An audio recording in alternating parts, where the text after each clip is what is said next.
So you got 1, 2, 3 components to resolder the ends.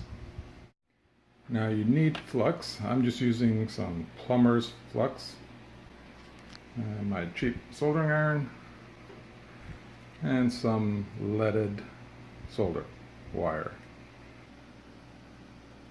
Put flux on the 6 pads.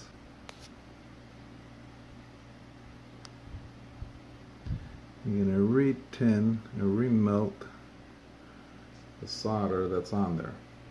Cheap, I'm really zoomed in here, so I'm just using my cheap soldering iron. It's going to re-tin the tip and get some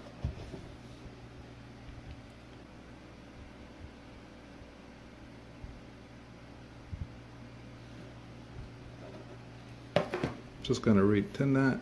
Doesn't take much when you got some flux on it. You want nice and shiny is good.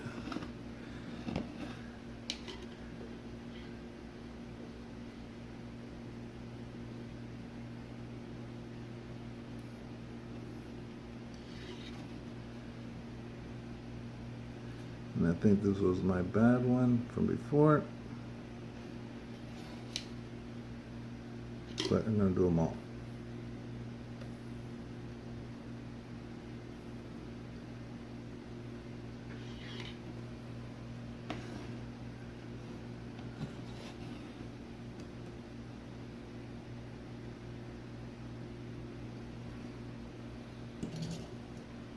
That's all it needs. I'm saying, as I said, flux is very important in this stuff. It's going to redo this one a little bit more.